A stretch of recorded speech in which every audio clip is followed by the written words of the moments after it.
Hello to all of you, कैसे हो आप सभी के सभी साथी। आरआरबी एनटीपीसी कट ऑफ की बहुत सारी वीडियो आप लोगों ने देखी होंगी और मन भी नहीं मान रहा होगा जब तक आपके नंबर उस कट ऑफ में नहीं आ जाते।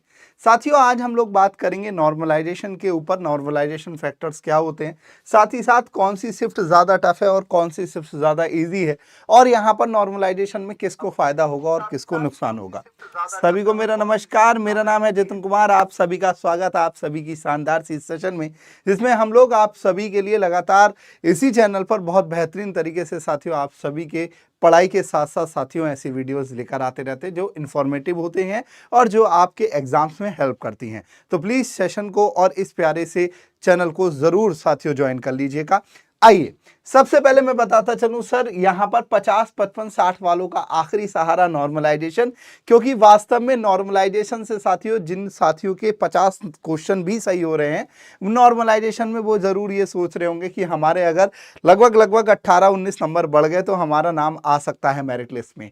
आप सभी को बताता चलूं, रेलवे भर्ती बोर्ड ने साथियों अभी नवंबर 2024 में एक साथियों यहाँ पर नोटिस भी जारी किया था इसी को लेकर। मैं तुम लोगों को दिखा देता हूँ, ये रहा। ठीक है, अगर आप देखोगे यहाँ पर जो मेरिट लिस्ट है ये सबके लिए था। रेलवे भर्ती बोर्ड ने हर पेपर के लिए ये साथियों दिया था। मैं आप लोगों को दिखा देता हूँ और जूम कर देता हूँ, जहां पर लिखा हुआ है requirement of various post in various levels of 7th CPC matrix. साथियों, notice on normalisation methodology for computer based test CBT exams for all centralise implement notice CEN, सबके लिए ये साथियों वैलिड होगा।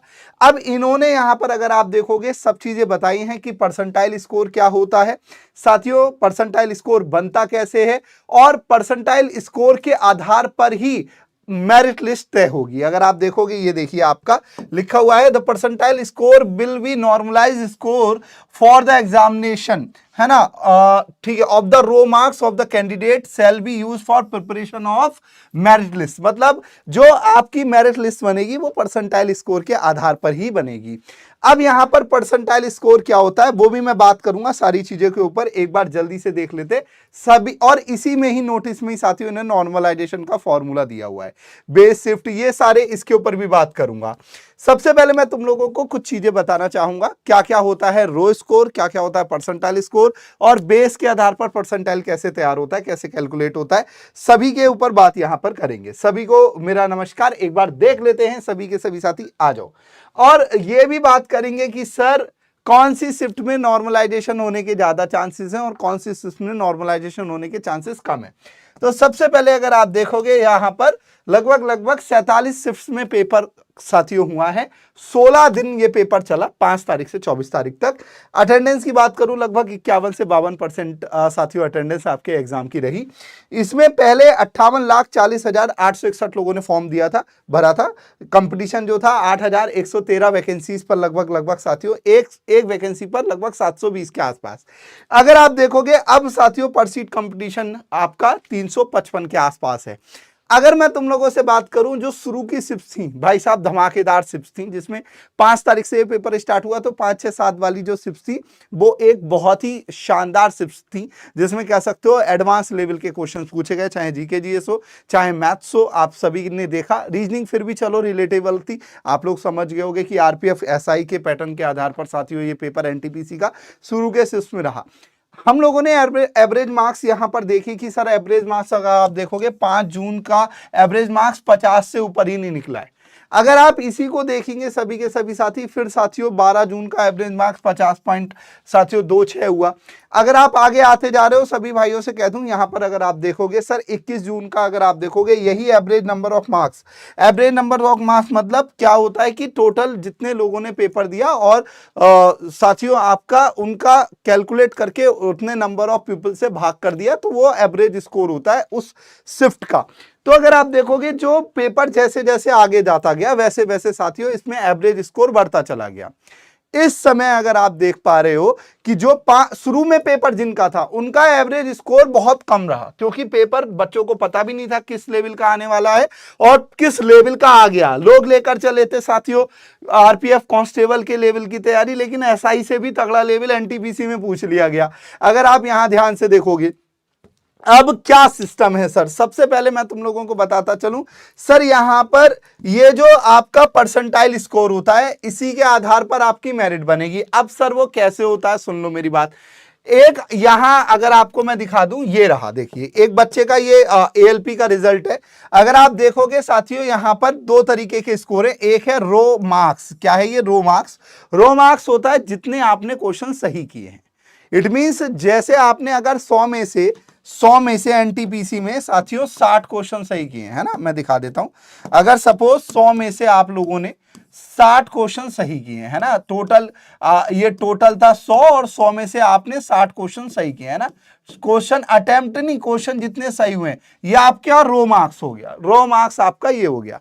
अब यहां से अगर मैं बात करूं सर, यहां पर देखोगे आप सभी के सभी साथी, ये रो मार्क्स, इसमें यहां पर नॉर्मलाइज मार्क्स सर कितना हो गया 50।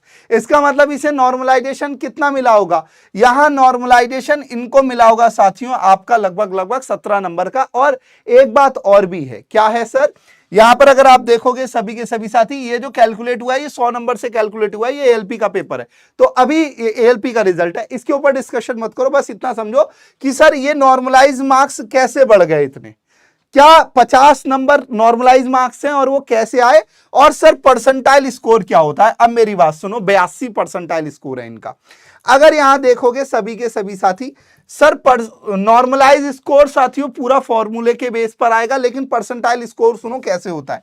सपोज दैट कि इसमें इस बच्चे के साथियों टोटल 60 नंबर हैं और 100 में से, सपोज 100 में से, यहां से ये हटा देना, ये एएलपी का, अगर मैंने बोला 60 नंबर है इस बच्चे के, और किसी बच्चे के इसी शिफ्ट में, सेम शिफ्ट में साथियों 80 नंबर है, 80 नंबर है, एक बच्चे के एक्स्ट्रा नंबर है।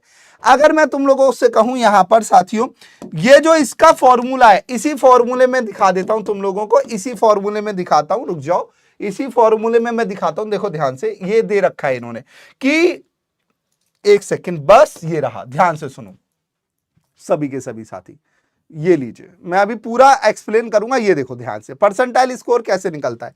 अगर सपोज दैट आप लोगों को मैं बता दूं 10 लोग हैं एक शिफ्ट में, और साथियों एक बच्चे के नंबर इनसे ज्यादा है ना, तुमसे एक बच्चे के ज्यादा है, सपोज 60 नंबर आए, किसी के 80 नंबर है, तुमसे एक ज्यादा है, तो तुमसे कम कितने लोगों के, तुमसे कम है एक लोगों के, तुमसे कम है सिर्फ एक बच्चे के।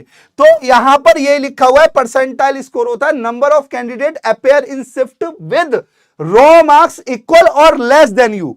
मतलब या तो तुमसे कम, तुमसे साथियों इक्वल और लेस कैंडिडेट, तुमसे कितने कम है सर, 9 लोग तुमसे कम है। सपोज 10 लोग हैं, 10 में से एक के ज्यादा है, तो 9 लोग हैं मेरे बच्चों जो तुमसे कम है, वही लिखा है लेस और इक्वल, बटा कितने टोटल नंबर ऑफ पर्सन है साथियों 10। और यहां पर अगर आप देखोगे परसेंटेज को आपने यहां पर लिख दिया, तो अगर आप देखोगे यहां पर साथियों 100, 10 साथियों ये 10 बार गया, मतलब तुम्हारा जो परसेंटाइल आएगा इस समय पर, नंबर तुम्हारे चाहे 60 हो, लेकिन जो तुम्हारा परसेंटाइल आएगा वो 90 आ रहा है। परसेंटाइल कितना आ रहा है, 90 परसेंटाइल।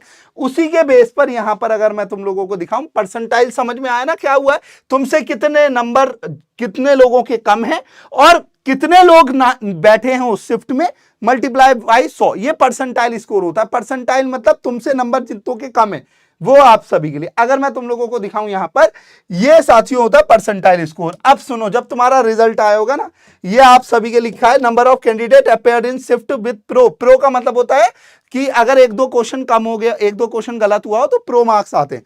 अब यहां पर लिखा है लेस देन, मतलब यहां पर 14,902 लोग थे, 14,902 लोग थे जिनके मार्क्स तुमसे कम है। तो अगर परसेंटाइल की बात करूं तो 14,902, और ये टोटल नंबर ऑफ स्टूडेंट कितने बैठे हैं इस शिफ्ट में साथियों, आपका 18,003, मल्टीप्लाई 100 जब आप करोगे तो साथियों आपका परसेंटाइल स्कोर इतना आएगा। मतलब तुम लोग 82 परसेंटाइल, परसेंटेज स्कोर नहीं है ये, परसेंटाइल स्कोर है, मतलब 82.77 परसेंटाइल जो है आप इसमें आ रहे हो। इससे नीचे इतने लोग हैं, 82.77 परसेंटाइल से नीचे लोग हैं तुमसे। अगर मैं तुम लोगों से बोलूं सर अब तुम लोगों को क्या काम करना है, मेरी बात सुनो ध्यान से। इसके बाद में ये बच्चा शॉर्टलिस्ट हो गया है, इसके बाद में सर ये तुम्हारा नॉर्मलाइज स्कोर कैसे आता है? नॉर्मलाइज स्कोर परसेंटाइल स्कोर के आधार पर ही आता है।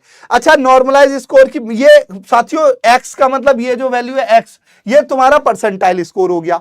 अब x1 क्या है? जो सबसे कम परसेंटाइल जिसका आया होगा साथियों उसका स्कोर ये x1 है। सबसे ज्यादा उसी शिफ्ट बेस शिफ्ट कैलकुलेट होती है।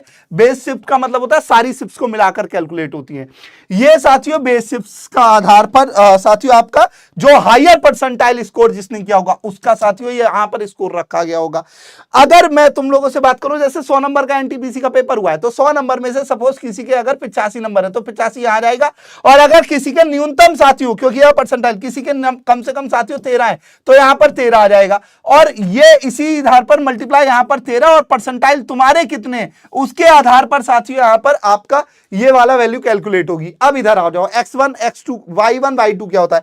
y1 y2 होता है साथियों जो marks corresponding the x1 in base shift. Base shift साथियों इसके लिए भी अलग से फॉर्मूला दिया हुआ है। तो अगर यहां पर ये पूरा फॉर्मूला है मैं तुम्हें दिखा दूंगा। नॉर्मलाइज स्कोर में अभी मिनिमम कितने नंबर बढ़ सकते हैं और कितने नंबर नहीं बढ़ सकते हैं मैं तुम लोगों को बता दूं, और बहुत सारे साथी हैं मैं बताता चलूं सारे के सारे भाइयों के लिए। अगर तुम लोगों का शुरू में पेपर रहा है शानदार, सिर्फ ये समझ लीजिए, तो तुम्हारे नॉर्मलाइजेशन होने के चांसेस ज्यादा है, क्योंकि पेपर जो है साथियों, हालांकि इसमें एक्यूरेसी मैटर नहीं करती है। बहुत सारे साथी कह रहे होंगे सर एक्यूरेसी मैटर करती है, कि सर मैंने तो 75 क्वेश्चन करे हैं। डायरेक्टली एक्यूरेसी मैटर नहीं करती है। अगर आप सोचोगे डायरेक्टली एक्यूरेसी, क्योंकि यार मैंने तुम्हें फॉर्मूला दिखाया, यहां पर नॉर्मलाइजेशन के फॉर्मूले में कहीं भी एक्यूरेसी लिखा है कि कितने बच्चों ने गलत उत्तर करे? कहीं भी नहीं लिखा इस फॉर्मूले में। लेकिन जब आप वैल्यू रखोगे ना, वैल्यूज में साथियों वहां पर नंबर कम आएंगे, जिन्होंने ज्यादा क्वेश्चन गलत किए हैं उनका निगेटिव मार्किंग में घट जाएगा। तो अगर तुम लोग ये सोचकर चल रहे हो कि सर मैंने तो निगेटिव मार्किंग में 25 क्वेश्चन गलत करें, क्या इफेक्ट पड़ेगा? नहीं, डायरेक्टली इफेक्ट नहीं पड़ेगा, लेकिन तुम्हारे नंबर कम हो जाएंगे, उससे नॉर्मलाइजेशन पर इफेक्ट नहीं पड़ता। ध्यान रखना, सीधी सीधी बात ही है। अगर मैं तुम लोगों से कहूं तुम लोगों का शुरू में पेपर हुआ था तो तुम्हारे मार्क्स साथियों कम से कम यहां पर इतने से ज्यादा बढ़ सकते हैं। मैं बताता चलूं, अगर तुम लोगों का शुरू में पेपर हुआ है तो। लेकिन अगर तुम्हारा बाद में पेपर हुआ है तो साथियों तुम्हारे मार्क्स नॉर्मलाइजेशन स्कोर में कम बढ़ने के चांसेस हैं। तो अगर तुम लोगों के मार्क्स देखो, मैं फिर से कह रहा हूं, टफेस्ट शिफ्ट में साथियों 14 मार्क्स और सबसे कम आसान शिफ्ट में साथियों आप लोगों के लिए इतना। अगर कट ऑफ की वीडियो तुम बहुत देख चुके हो यार, सुनो मेरी बात सुनो, लगभग आप सभी के लिए बताता चलूं 1,21,000। भाई अगर आप देखोगे 8,113 पोस्ट है, इनमें से आप लोगों के लिए 1,21,000 बच्चों को बुलाया जाएगा CBT 2 के लिए। 1,21,000 है ना, 1,21,000 साथियों को बुलाया जाएगा CBT 2 के लिए। तो तुम लोग पहले तो इतना परेशान मत हो सकता है तुम्हारे मार्क्स आ जाए। और जो ये देखो, जब हम लोग एग्जामिनेशन सेंटर में होते तो हम लोग क्या आते 85 नंबर के क्वेश्चंस, इसके बाद में जब हम बाहर निकलते तो हो जाते हैं वही 85 साथियों 75। फिर जब हम घर पर आते हैं तो वो 70 हो जाते हैं। जब हम लोग रिजल्ट चेक कर रहे, वो आंसर की चेक कर रहे होते तो हमारे 60 ही बैठते हैं। तो तुम लोग मतलब 60-65 के आसपास, तो इतना परेशान मत हो। अगर किसी के जर्नल में 60 या 63 के आसपास है ना, तो वो आप लोग तैयारी कर लो CBT 2 की। ऐसा नहीं है किसी के 58 है तो ना करे, भाई कर लो। अलग अलग साथियों जोन है तुम लोगों के, अलग अलग जोन में साथियों हो सकता है कितने बच्चे बैठे हो वो डिपेंड करता है। अगर तुम्हारे साथियों 58 भी बैठ रहे ना तो तुम तैयारी करो CBT 2 के लिए, क्योंकि आगे के भी पेपर है। OBC में अगर तुम्हारे 57 से ऊपर बैठ रहे तो तुम तैयारी करना स्टार्ट करो। अगर तुम्हारे साथियों 50 भी बैठ रहे हैं SC में, तो क्योंकि भाई अलग अलग जोन है, हो सकता है गुवाहाटी जोन की ज्यादा जाए, हो सकता है कलकत्ता की कम जाए, हो सकता है साथियों आपका चंडीगढ़ की ज्यादा चले जाए, जम्मू की कम जाए। तो ये कट ऑफ की वीडियो देखकर आप लोग ये भी परेशान मत हो। बहुत सारे साथी हैं कट ऑफ में बहुत अलग अलग, वो तुम देखते रहोगे। वो जब तक तुम नहीं देखोगे, जब तक तुम लोग, तब तक तुम्हारा दिमाग काम करेगा, जब तक तुम लोगों को लगेगा यार मेरे कट ऑफ में नंबर आ रहे नहीं आ रहे। अलग अलग वीडियो देखने से अच्छा अगर तुम लोगों के साथियों CBT 2 2 से 3 से 4 महीने में हो जाएगा, क्योंकि इसके बाद में तुरंत साथियों आपका NTPC का पेपर हो ही गया। देख रहे हो अंडर ग्रेजुएशन वाले भाइयों का 7 तारीख से पेपर स्टार्ट है। इसके बाद में ग्रुप डी होगा और फिर तुम्हारा इतना यहां पर आपका CBT 2 होना स्टार्ट हो जाएगा। अपनी तैयारी अच्छे से करते रहो, CBT 2 के लिए अपने आप को तैयार कर लो। सेम सिलेबस है, बस डेटा और न्यूमेरिकल वाइज क्वेश्चन ज्यादा आएंगे। साथ ही साथ मैं शाम को अपनी क्लास ले रहा हूं इसी चैनल पर रीजनिंग के लिए। आप मेंस लेवल की CBT 2 लेवल की तैयारी शाम 7 बजे से कर सकते हैं। ये मेरा टेलीग्राम ग्रुप है, जितने भी साथी अगर ऐड नहीं हुए तो तो ऐड हो जाओ। रीजनिंग बाय जितिन साहब पीडब्ल्यू। अगर तुम लोगों को कोई भी डाउट है, देखो यार 50 तरीके के लोग मिलेंगे, 50 बातें होंगी, तुम लोग अपनी तैयारी पर ध्यान दो। जिस टाइम पर तुम्हारा साथियों रिजल्ट आएगा उसमें तुम लोगों को पता चल जाएगा तुम CBT 2 में हो या नहीं हो। That's it. और आगे की तैयारी करते रहो क्योंकि अब दोबारा से NTPC आएगा इस साल। अभी मेरी क्लास का हो रहा है टाइम, बच चुके हैं 3। सभी को मेरा नमस्कार। ध्यान रखिएगा अपना अपना, और अपने अपने कमेंट में बताकर जाइएगा तुम्हारे कितने नंबर आ रहे हैं, ताकि अगर नॉर्मलाइजेशन में किस शिफ्ट में तुम लोगों का पेपर है। सभी को राधे राधे, सभी को मेरा नमस्कार, जय हिंद।